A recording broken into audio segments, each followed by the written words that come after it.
Weather Wednesday. My name's Elias here at the Space Foundation Discovery Center using Science on a Sphere to talk about our week of space around the world. Yes, today is part of World Space Week, and the theme for this year is satellites. So we're going to take a look at satellites and see their impact on our knowledge of the Earth.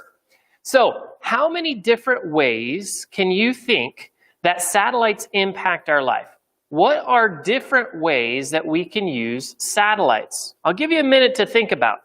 As you take a look at the weather over my shoulder here, that is one way, an obvious way for Weather Wednesdays, but can you think of others?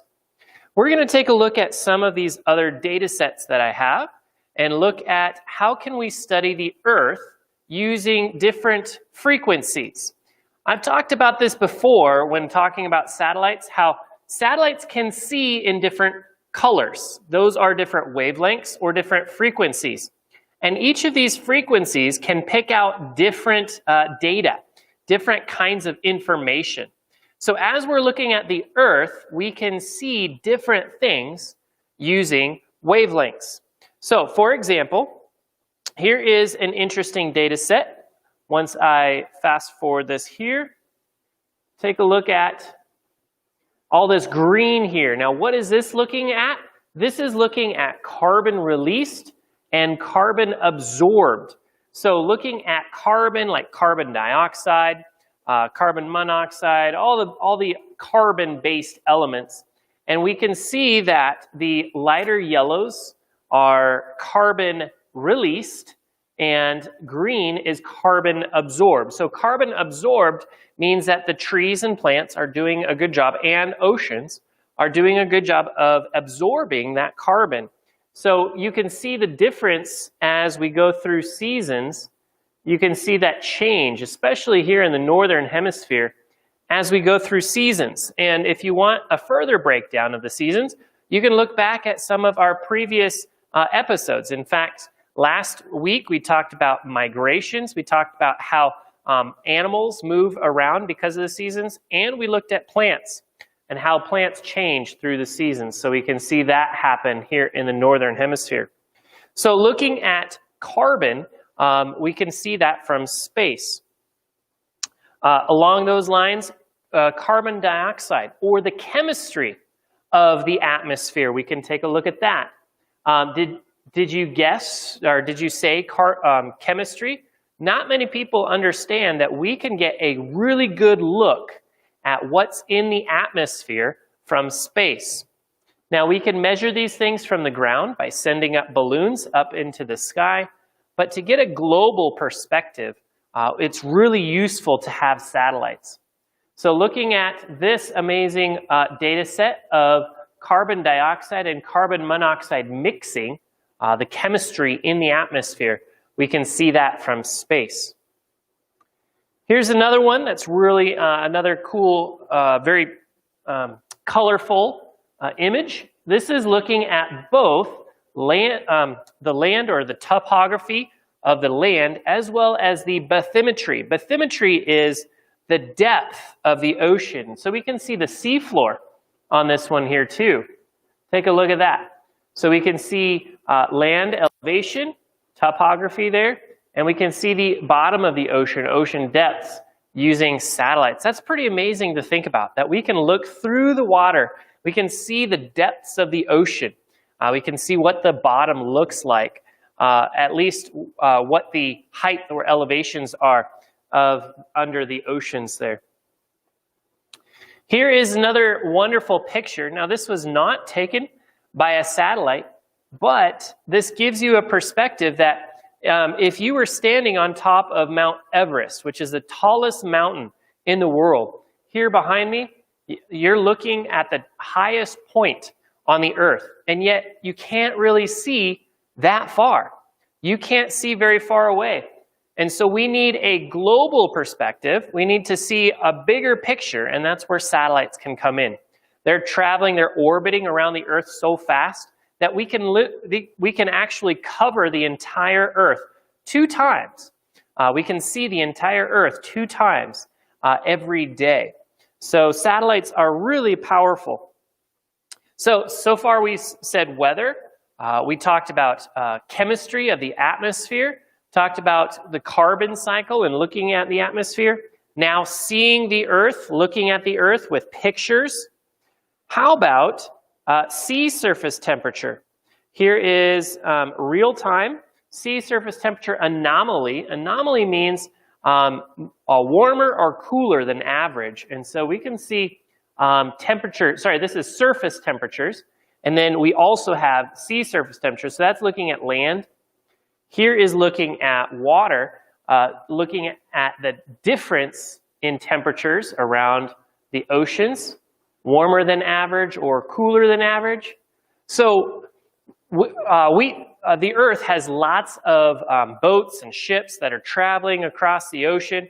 Sure, they can provide temperatures. Like if you had thermometers on every boat that travels across the ocean, we could take temperatures of the ocean. But that doesn't cover nearly the entire oceans. That's only a small portion of the ocean.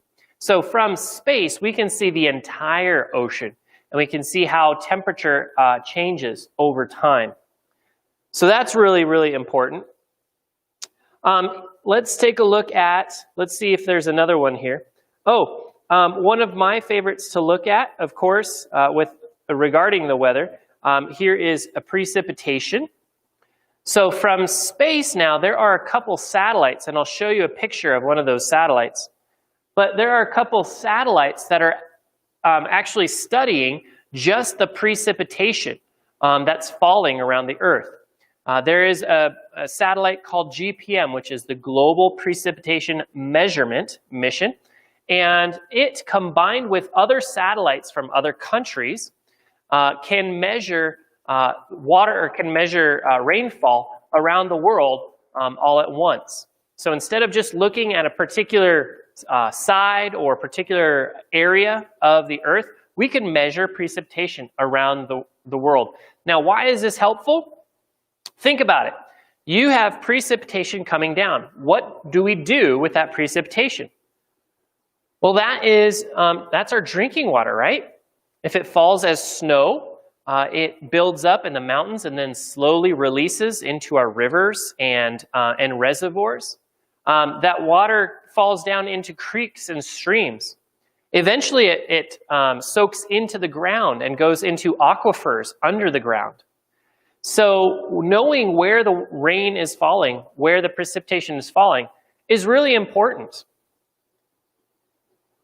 Here's some pictures that I have of other methods of looking at the Earth using satellite data. This one over my shoulder here is looking at mineralogy. Did you know that we can actually see what kinds of rocks are on the Earth from space? Now, scientists could use this for other purposes, like maybe looking at other planets. What are the rocks on other planets? Well, if you send satellites to other planets, you can see what that planet is made of. You can see the rocks down below and look at the mineralogy. Why might knowing the mineralogy here be important for some people? Maybe for mining. If you're looking for particular minerals or particular rocks, maybe that would help people to not have to dig up the ground everywhere to try to find those precious minerals. Maybe we could just take a satellite image and find where's the best place to dig for minerals. Here, this fun, colorful image is actually a picture of a farmer of a field of crops. Okay, so this is looking at a rectangle of farm here. You can see the rows going on right here, but you can see color differences. Look, this is kind of a bluish green, while this is like a yellow and red. Did you know that you can actually see how healthy crops are from space? By looking at the plants and the chlorophyll that's in the plants, satellites can see if those fields are being watered enough, or too much, or fertilized enough, or not enough. And so farmers can actually use satellite data. And in fact, zooming in even closer, you can use the same instruments on drones. quadcopters, on remote-controlled flying vehicles, farmers can map their fields and see how healthy their crops are. So satellite data is coming all the way down to how well your foods are growing. Here is another fun image. This is looking down at a city from space. Have you ever played around with Google Earth? How did we get all those images for Google Earth? How can I zoom in and look at my house on Google Earth? Well, that's because of satellites. Satellites can take images of the Earth. Now, this is one of those areas that you could probably think of 100 different uses for. Satellite imagery can be used for real estate. In fact, I read an article that Uber invested money in this satellite imagery technology so that they can improve customer pickup and drop-off locations. They can improve their mapping because of satellite imagery. There's lots and lots of ways that you can use pictures of the Earth because of satellite imagery. Oh, did you think of wildfires? Using satellite images, we can actually get a full map of where those wildfires are at, how hot they are, where the winds are blowing. So another very important topic, or another very important use for satellites. Here is just an image of a constellation of lots of just examples of all different kinds of satellites that you might put up in space. The design of the satellite and the orbit that you put the satellite in is dictated by what you want that satellite to do. So I want you to think at home, what job, what task do you think a satellite should or could do? What would be useful for a satellite? I want you to think about that as we look at this one. Here's a picture. This is an artistic computer graphic of a satellite called CloudSat. We haven't even talked about GPS. What does GPS do? GPS satellites tells us where we are. It tells us exactly where we are. This is very useful for so many applications, including using your debit card. Wherever you are, when you use your debit card, it gives you a timestamp of where you are and what location you're at, so that credit card companies can prevent fraud, can also keep track of a very detailed timestamp of when those transactions take place. Think about, as we are approaching winter here, snowplows. Snowplow drivers, how do they know where they're if they're on the road when the road is completely covered in snow? GPS. So here is an example of a GPS constellation.